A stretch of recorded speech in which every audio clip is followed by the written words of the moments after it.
What if I told you you could stay at a Disney deluxe resort without paying deluxe Disney prices? The Swan and Dolphin could be Disney's best kept secret, but the question is it worth it? What are the hidden surprises? What are the cons to staying at this resort? Let's break this down.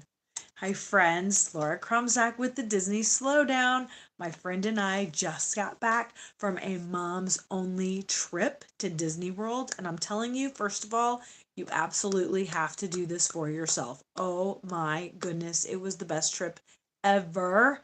And I have video, and we will be bringing out more about this in the near future. But the first thing that I wanted to talk to you about was staying at the Swan and Dolphin Resort. It is, there's three resorts really. There's the Swan, which is separate, and the Dolphin, and then there's the Swan Reserve. They're all in the same general location, which is right behind Epcot. You are within walking distance of Epcot and Hollywood Studios, which is so awesome. The best part is this Good Neighbor Resort is listed as a Disney deluxe resort. So price wise, you're looking at Disney moderate price with deluxe perks. But the question is it worth it? Well, the better question is, I guess, what are your goals? Why would you want to stay there? And then we can talk more about it. Woo, sorry. If it's worth it. So let's talk about the pros. The pros of a Disney deluxe resort is they are the closest ones to the Disney theme parks. Magic Kingdom has the Contemporary and the Polynesian, the Grand Floridian. The only other Good Neighbor resort that would be listed as a deluxe resort is Shades of Green, which is the military resort, and that one is just on the other side of the Polynesian. So yes, it is within walking distance of Magic Kingdom. But you have to be military to be able to stay there.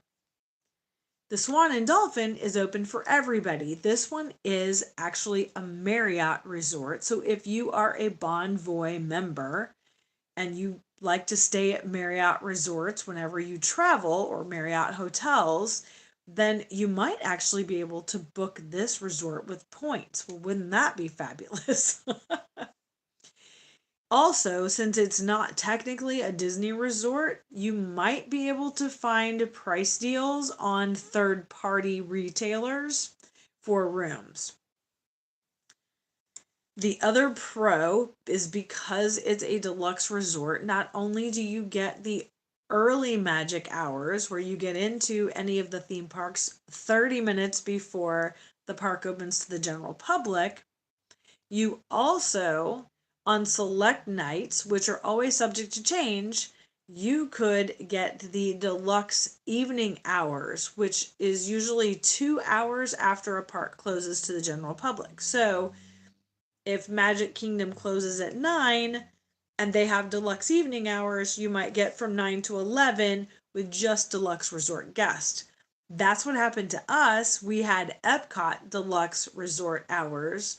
So it was Monday night from 9 to 11, and we got to go spend 2 hours in Epcot with very few people.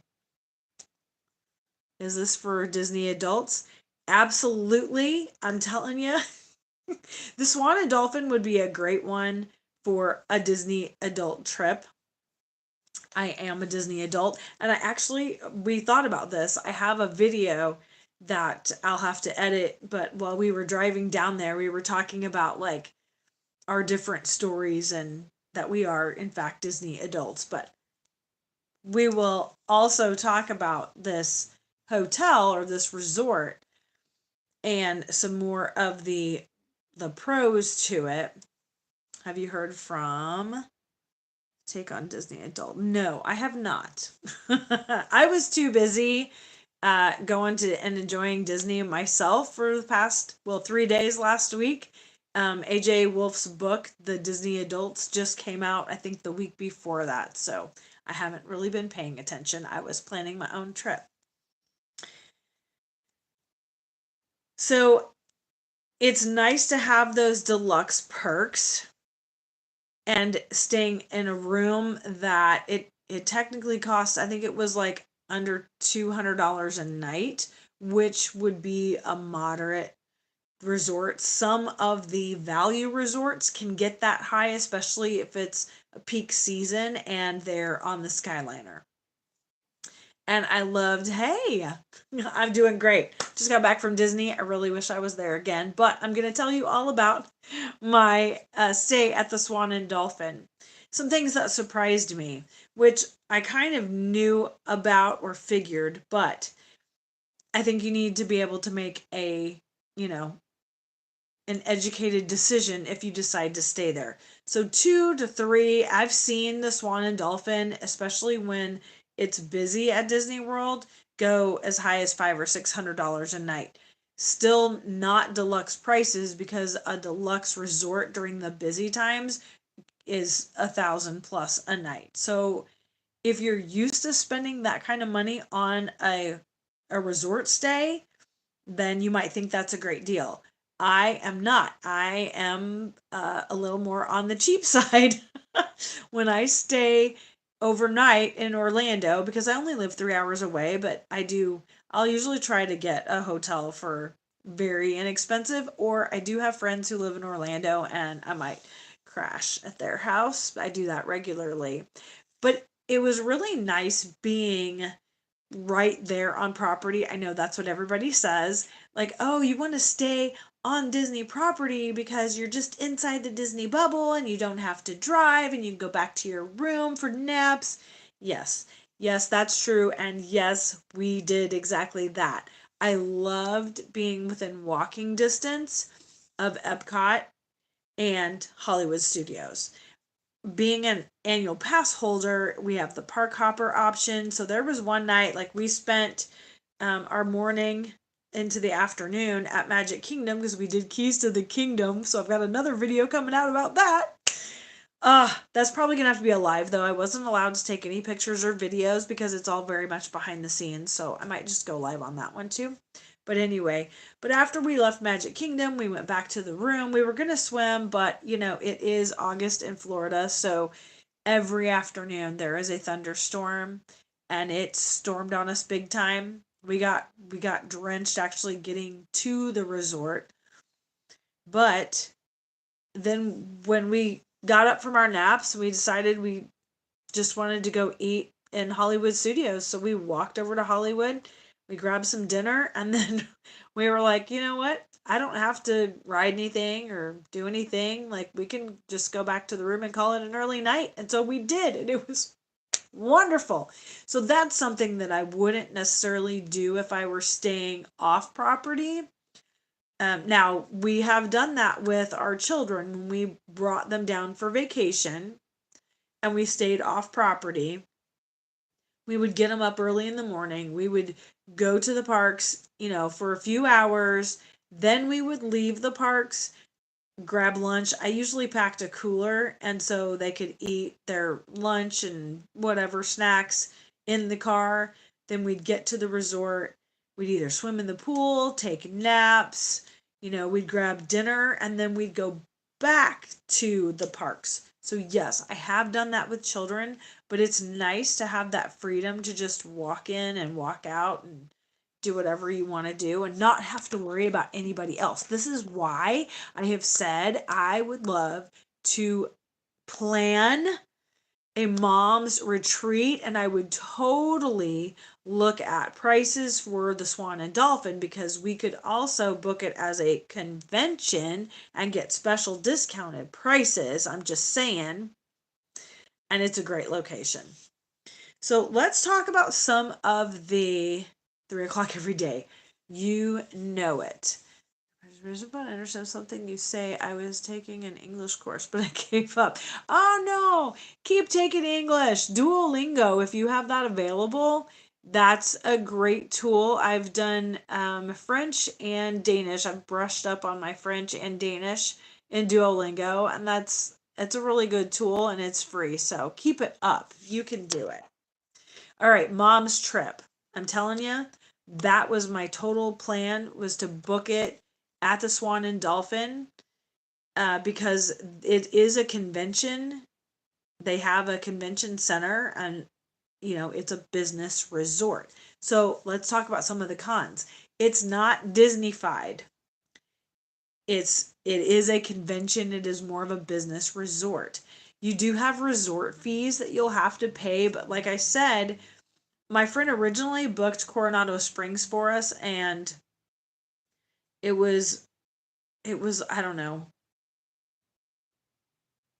it was a couple $100 a night, but the Dolphin was the one we got the better deal on, and it was only $35 more overall with tax and resort fee to book at the Dolphin than it was at Coronado Springs, which is a Disney moderate resort. It's kind of out by Animal Kingdom, and I think the only transportation available at Coronado is a bus. Sometimes with those Disney resorts, even if they're moderate, it could take you 45 minutes to an hour to get from the resort to a Disney park. So when she said it's only $35 more to book at the Dolphin, and I'm like, we could walk to Epcot and Hollywood. Like, it's a great location. The boardwalk is a lot of fun. I haven't spent a lot of time at the Yacht and Beach Club, but I've walked the boardwalk regularly on my Epcot trips. I usually pop back on the boardwalk and see what's happening because they've got like entertainers and streetmosphere. Sometimes they'll have the campfire set up and you get to roast marshmallows. There's a really nice ice cream shop back there that's not as busy as La Glace in France at Epcot, just around the corner. So yeah, there's another stand back there. I've picked up the Mickey pretzel. It's not the Mickey pretzel. I'm sorry. It's a regular pretzel, but it's got jalapeno cream cheese inside. Not spicy at all. Just a very little touch of flavor and heat. And then of course the corn dog place is up there now, and the cake bake shop, which I think is ridiculous. I am not spending $26 for a slice of cake anywhere. But that's me. That's just me. So we thought we got a pretty great price. Some things we did not know was that the Marriott, this Swan and Dolphin, they charge parking. And it's $38 a day. I was flabbergasted. I was expecting like 26. I was not expecting $38. I was like, holy crap. I feel that's exorbitant, although I do understand. First of all, it's a Marriott. Second of all, this is a convention center, so they're looking more at business traffic. And if you've ever stayed at a convention hotel, especially if you've been downtown in a city, they always charge you parking. There's no Disney perks here. The hotel itself is it's a nice resort, but you're not going to get that Disney theming. You get transportation to the Disney parks, but it is not the Disney transportation. What they do is they contract with Mears, which a lot of Good Neighbor resorts will do that, but that means that bus is only going to come around like once an hour, and you have to reserve your spot with your guest services. So if you have a lot of people staying at that resort, which we had when we stayed at Buena Vista Suites over by Disney Springs, as soon as we checked in, we asked, can we take the Disney bus to the park? We were going to Hollywood Studios, I think it was. And they're like, well, the 7:31 is full. I think there was an 8:30 and a 9:30. So if you're trying to rope drop and get there for those extra hours in the morning, or that extra 30 minutes in the morning, and you're staying at a Good Neighbor resort, you're not necessarily going to be able to use that transport. I did see the mirrors out there. The good side to that though is that you're close enough to both the yacht and beach club and the boardwalk. You could walk to either one of those resorts and get on the Disney bus. And that is going to run every 20-30 minutes. So when we had our Keys to the Kingdom on Wednesday, no, Tuesday at Magic Kingdom, we decided we were going to rope drop Magic. So we caught the bus at Yacht and Beach Club at 6:30 in the morning. That was crazy. But we did it because Magic opened at 8 a.m. on that day. Normally Magic will open at 9. However, Tuesday was a party day. So it was only open to regular guests 8 a.m. to 6 p.m. And then they had a not so scary party that night starting at 7. So I was like, great, we can get up and go catch a bus at 6:30 in the morning to go to Magic. But it was very convenient, and it was just like a 10-minute walk. It wasn't bad at all. The other, I would say, downside to staying at the Swan and Dolphin was that once we decided to switch from Coronado Springs to the Dolphin, we had to pay it in full, and there was like no refunds, no exchanges. So if you are used to booking a Disney hotel, paying it off slowly, or putting a deposit down, paying the rest of it when you get there, however you book your Disney vacation, like I said, we're only 3 hours away, so it's not like we were planning this big week-long trip. We just wanted to grab a hotel for a couple of nights, and we thought, oh, it'd be a nice splurge since it's a mom-only trip to stay on property. But we had to pay for it in full, and there was no changing it around. Like, we were committed. We let go of our Coronado Springs reservation, and we had to pay in full for that room. Now, if you are a Bonvoy member, you might be able to get discounted rates, depending on your status with Marriott. You might be able to book it with points and have free stays, but you would still have to pay the parking. So those are great perks. You could book it on a third-party site like Priceline or Travelocity or Booking.com. You might get a lower rate. You could pull it up on Kayak and kind of watch the rates. But if you do that, you don't get points on Bonvoy. So it really depends on if you're trying to get your rewards, you probably would want to pay a little bit extra and book it through the resort itself or through your Bonvoy rewards account versus picking it up on Booking.com, Hotels.com, Priceline, Travelocity, whatever, all those third-party sites, because you'll save some money, but you're not going to get credit on your Bonvoy. So the big question is, was it worth it? If you know me, if you have been around me at all, you know that my absolute favorite ride is Guardians of the Galaxy, which is in Epcot. So we thought, oh my gosh, we're going to get those 2 hours at Epcot where there's only going to be deluxe resort guests, and we're going to be able to ride Guardians multiple times in a row. The downside to that thinking is, what if Guardians goes down? Because attractions in Disney World, they go down all the time. And they might also go down during deluxe evening hours.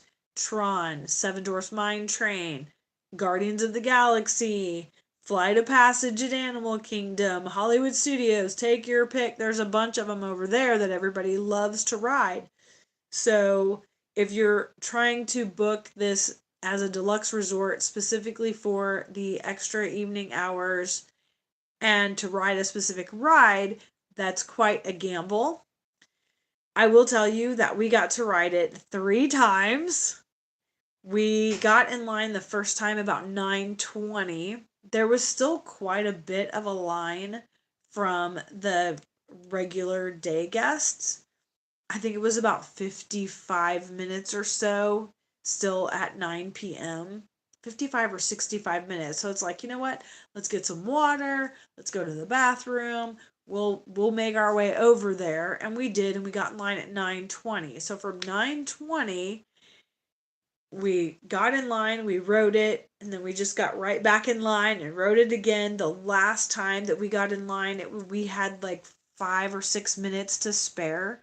So it was about 10:54 when we got in line, and then I think we were out by 11:30 maybe, and then we could just walk right back to our hotel room.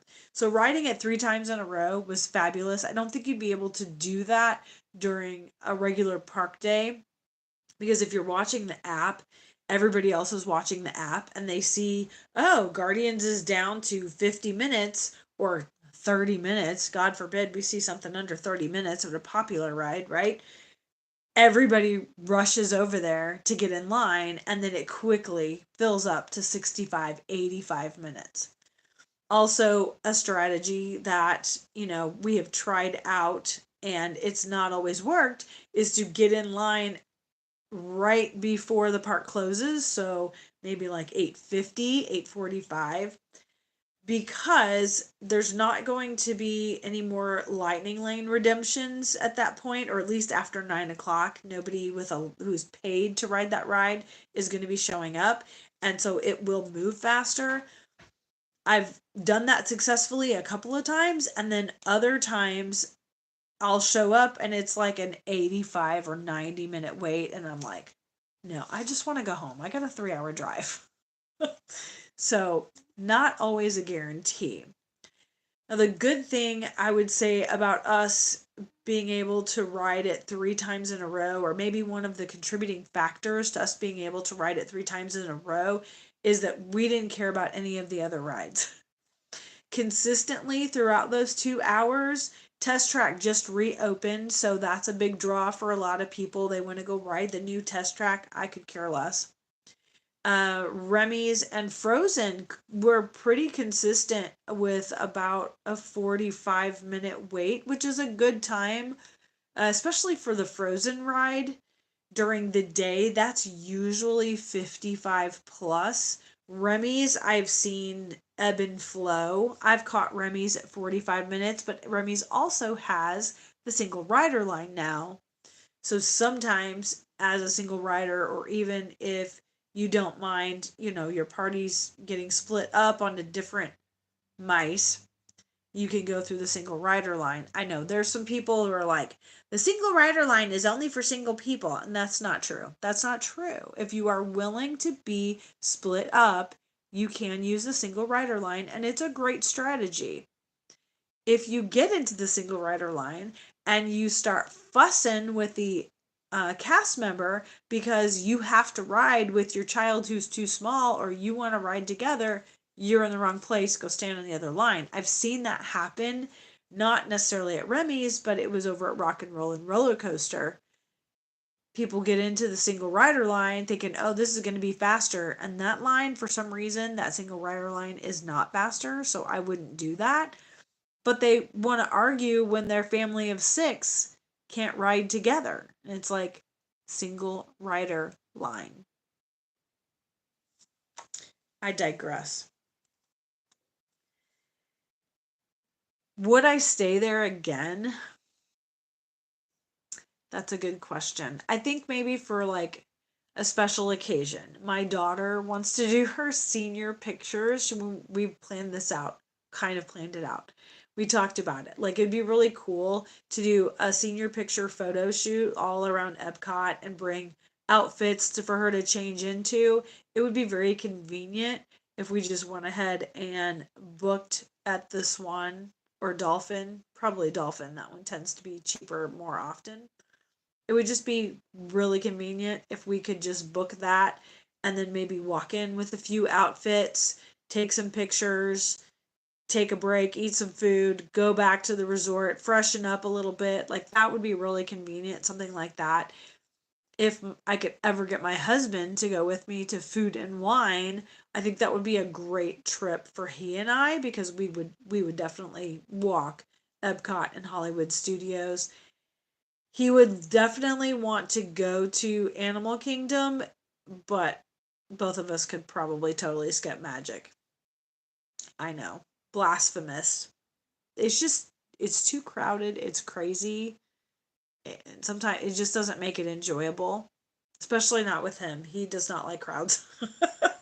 Which is why, I don't know, maybe I'll never get him to Food and Wine, but that's a goal. So, and honestly, if we were going there just to ride Guardians 3 times in a row, for the extra money that we paid in the difference between booking the Dolphin versus Coronado Springs and the $38 parking fee, we could have purchased lightning lanes for all 3 days that we were there for the same money and maybe a few bucks less. So, not really a good strategy, just I do love the convenience. And again, we are annual pass holders, so we could park hop and book, lightning lanes on Guardians 3 days in a row and still go to other parks and do what we had planned to do. I would not recommend that for somebody who's new.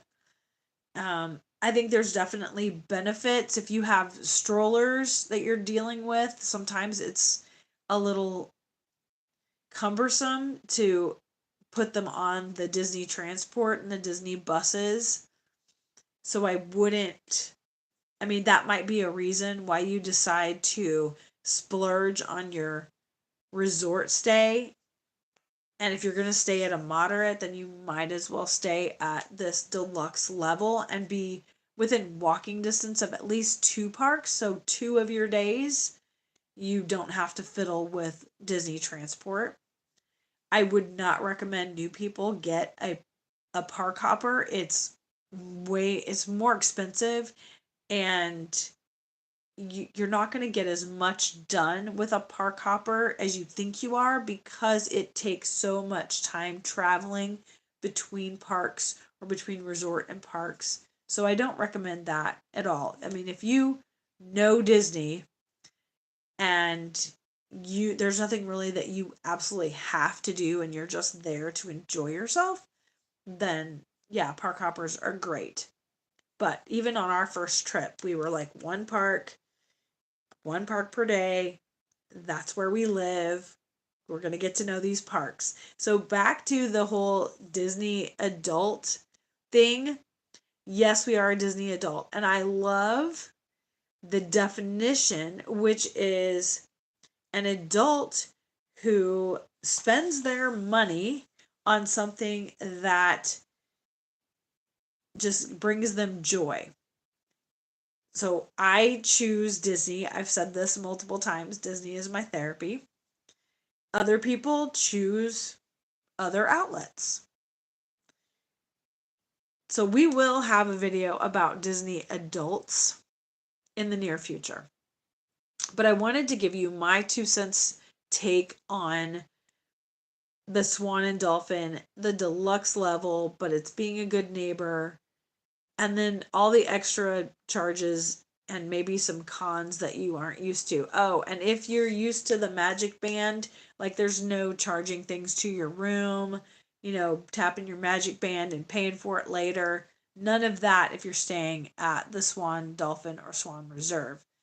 Everything is just, on your credit card. But if you have the Disney Visa card for your Disney charges, then after you're done with your vacation, you can, I would wait till you get your first statement. When you get your statement, you could go online to your Chase account and you can apply your Disney dollars toward things you've already purchased.